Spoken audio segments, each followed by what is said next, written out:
welcome back to our channel Arus Mom. പഴുത്ത അധികമായിട്ടുള്ള ഒരു 3 നേന്ത്രപ്പഴമായിട്ടാണ് വന്നിട്ടുള്ളത്. നന്നായിട്ട് പഴുത്തു, അതിൻ്റെ തൊലിയൊക്കെ കറുത്തിരിപ്പുണ്ട്. നമ്മൾ ഇങ്ങനെ ഉണ്ടാകുന്ന പഴമൊക്കെ കഴിക്കാൻ മടിയായിരിക്കും അല്ലേ വീട്ടിൽ, മിക്കവാറും കളയുമായിരിക്കും പതിവ്. അപ്പോൾ ഇങ്ങനെയുള്ള പഴം കൊണ്ട് നമുക്കൊരു അടിപൊളി സ്നാക്ക് എളുപ്പത്തിൽ ഉണ്ടാക്കിയെടുക്കാം. അതിൻ്റെ ഒരു വീഡിയോ ആയിട്ടാണ് ഇന്ന് ഞാൻ വന്നിട്ടുള്ളത്. പിന്നെ നമ്മൾ ചെയ്യേണ്ടത് എന്താണെന്ന് വെച്ചിട്ടുണ്ടെങ്കിൽ പഴത്തിൻ്റെ തൊലിയൊക്കെ കളഞ്ഞിട്ട് അത് ചെറിയ കഷ്ണങ്ങളായിട്ട് മുറിച്ചെടുക്കുക. 3 പഴം നന്നായിട്ട് ചെറിയ കഷ്ണങ്ങളാക്കി മുറിച്ചെടുക്കുക. ഇപ്പം നമ്മുടെ പഴം ഞാൻ നന്നായിട്ട് അരിഞ്ഞു വെച്ചിട്ടുണ്ട്. പിന്നെ നമുക്ക് ഇതിലോട്ട് തേങ്ങ വേണം, പിന്നെ വേണ്ടത് അവലാണ്, പിന്നെ നമുക്ക് ആവശ്യത്തിന് പഞ്ചസാര വേണം.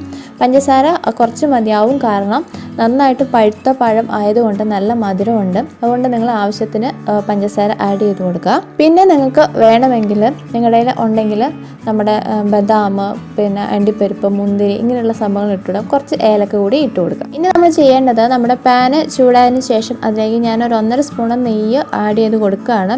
ഈ നെയ്യ് നന്നായിട്ടൊന്ന് ഉരുകി വരട്ടെ. ഞാൻ 2 സ്പൂണ് നമ്മുടെ ഷുഗർ ആഡ് ചെയ്ത് കൊടുക്കുകയാണ്. പഞ്ചസാര നിങ്ങളുടെ ഇഷ്ടത്തിന് ആഡ് ചെയ്യുക.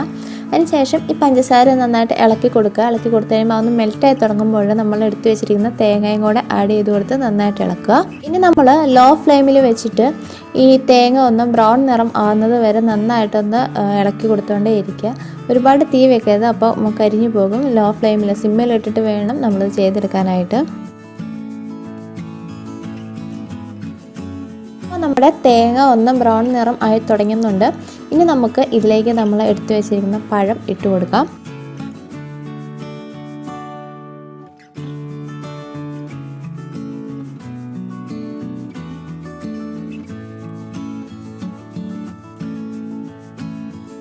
ഇനി ഈ പഴവും നന്നായിട്ടൊന്ന് അതിൻ്റെ ഉള്ളൊക്കെ വെന്തൊന്ന് ഉടഞ്ഞു വരുന്ന രീതിയിൽ വരെ നന്നായിട്ട് പയ്യെ ഇളക്കി കൊടുക്കുക. അപ്പോഴത്തേക്ക് നമ്മുടെ ആ തേങ്ങയും ആ മധുരവും എല്ലാം ഈ പഴത്തിൽ പിടിച്ച് നല്ലൊരു സോഫ്റ്റായിട്ട് വരും പഴം. അതുവരെ നന്നായിട്ടൊന്ന് ഇളക്കി കൊടുക്കുക. ഇനി നിങ്ങൾക്ക് ഇതിലേക്ക് എക്സ്ട്രാ നെയ്യ് വേണമെങ്കിൽ കുറച്ച് നെയ്യും കൂടെ ആഡ് ചെയ്ത് കൊടുക്കുക. അത് കുറച്ച് നെയ്യ് നന്നായിട്ട് ഒഴിക്കുകയാണെങ്കിൽ നല്ല ടേസ്റ്റും കൂടെ ഉണ്ടാകും. കുട്ടികളൊക്കെ ഉള്ളവർക്കാണെങ്കിൽ ഒരുപാട് ഇഷ്ടപ്പെടും ഇതുപോലെയുള്ള സ്നാക്കൊക്കെ. ഇപ്പോൾ നോക്കിയാൽ നമ്മുടെ പഴമൊക്കെ ഒന്ന് ചെറുതായിട്ടൊന്ന് വെന്ത് ഉടഞ്ഞ് തുടങ്ങിയിട്ടുണ്ട്. ഇതിപ്പോൾ നന്നായിട്ട് ആ മധുരമൊക്കെ പിടിച്ച് ഇപ്പോൾ നല്ല ടേസ്റ്റ് ആയിരിക്കും ഇത് തിന്നാൻ. ഇങ്ങനെ തന്നെ കുട്ടികൾക്ക് കൊടുക്കാൻ വളരെ നല്ലതാണ് കേട്ടോ. അപ്പോൾ ഇനി നമുക്ക് എന്താ വേണ്ടതെന്ന് വെച്ചിട്ടുണ്ടെങ്കിൽ നമ്മൾ എടുത്തു വെച്ചിരിക്കുന്ന അവൽ ഇട്ട് കൊടുക്കാം. അവൽ എടുക്കുമ്പോൾ നന്നായിട്ട് വറുത്ത അവൽ എടുക്കുന്നതായിരിക്കും ഏറ്റവും നല്ലത്. ഇനി അവലും കൂടെ നമുക്ക് ആഡ് ചെയ്ത് കൊടുത്തിട്ട് അത് നന്നായിട്ട് മിക്സ് ചെയ്ത് അവലും ഒന്ന് കുറച്ച് നേരം നമ്മുടെ പഴത്തിലും മധുരത്തിലും ഒക്കെ കിടന്നൊന്ന് കുക്കായി വരണം. അപ്പോൾ അതിനായിട്ട് നമുക്ക് അവലും കൂടെ ആഡ് ചെയ്തിട്ട് കൊടുത്ത് കുറച്ച് നേരം ഒന്ന് ഇളക്കിയെടുക്കാം.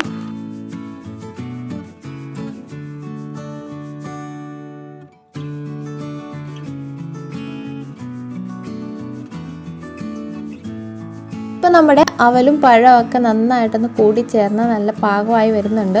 അപ്പോൾ ഇനി നമുക്ക് ഇതിലേക്ക് അണ്ടിപ്പരിപ്പ്, മുന്തിരിയോ കടലയൊക്കെ ഉണ്ടെങ്കിൽ അത് ആഡ് ചെയ്താൽ ഞാൻ കുറച്ച് ബദാം ആഡ് ചെയ്ത് കൊടുക്കുകയാണ്. നിങ്ങളുടെ കയ്യിൽ കുറച്ച് ഏലക്ക പൊടിച്ച് വെച്ചത് അതും കൂടെ നമുക്ക് ആഡ് ചെയ്ത് കൊടുക്കാം. അതിനുശേഷം ഇതെല്ലാം കൂടെ നന്നായിട്ടൊന്ന് മിക്സ് ചെയ്തെടുക്കുക. എന്നിട്ട് ഇത് ഒന്ന് വാങ്ങി വെക്കുക, സ്റ്റൗ ഒന്ന് മാറ്റി വെക്കുക. അതിനുശേഷം നന്നായിട്ടൊന്ന് തണുക്കട്ടെ.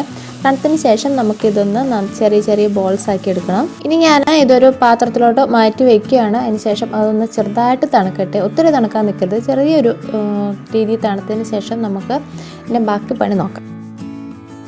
ഞാൻ കുറച്ച് ബ്രെഡ് ക്രംസും കൂടെ എടുത്തു വെച്ചിട്ടുണ്ട്. അതായത് നമ്മൾ ചെറിയ ബോൾസ് ആക്കി എടുക്കുമ്പോൾ അതൊന്ന് ഇതിൽ മുക്കിയെടുക്കാൻ വേണ്ടിയിട്ടാണ്.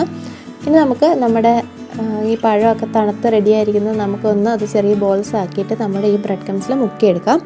ഇതുപോലെ നമ്മുടെ ബ്രെഡിൻ്റെ പൊടിക്കകത്ത് മുക്കിയിട്ട് നമുക്ക് എടുത്ത് മാറ്റി വേറൊരു പാത്രത്തിലോട്ട് വയ്ക്കാം. ചിലർ ഇത് ഇങ്ങനെ റോൾ ചെയ്തെടുത്തിട്ട് ഇത് എണ്ണയിലിട്ട് ഒന്ന് ചെറുതായിട്ടൊന്ന് ഫ്രൈ ചെയ്ത് എടുത്ത് അങ്ങനെയും കഴിക്കാറുണ്ട്. ഞാനിപ്പോൾ അത് ഫ്രൈ ചെയ്യാനൊന്നും പോകുന്നില്ല, കാരണം ഓൾറെഡി ഇതിൽ നന്നായിട്ട് നെയ്യൊക്കെ ചേർത്തിട്ടുണ്ട്. ഇനി എക്സ്ട്രാ എണ്ണയുടെ ആവശ്യമൊന്നുമില്ല. അപ്പോൾ ഇങ്ങനെ തന്നെ കഴിക്കാനും വളരെ ടേസ്റ്റിയാണ്. നിങ്ങൾക്ക് ഫ്രൈ ചെയ്ത് കഴിക്കാൻ ഇഷ്ടമാണെങ്കിൽ അങ്ങനെയും ചെയ്യാം. നമ്മുടെ ഒരു 4 മണി പലഹാരം റെഡി ആയിട്ടുണ്ട്. അപ്പോൾ നിങ്ങൾക്ക് ഫ്രൈ ചെയ്യേണ്ടവർക്ക് ചെയ്ത് കഴിക്കാം, നിങ്ങളുടെ ഇഷ്ടം പോലെ ചെയ്യാം. അപ്പോൾ നിങ്ങൾക്ക് ഉണ്ടാക്കി നോക്കുക, കഴിച്ച് നോക്കുക. ഇഷ്ടപ്പെടുകയാണെങ്കിൽ ലൈക്ക് ചെയ്യാനും ഷെയർ ചെയ്യാനും ഒന്നും മറന്നു പോകരുത്.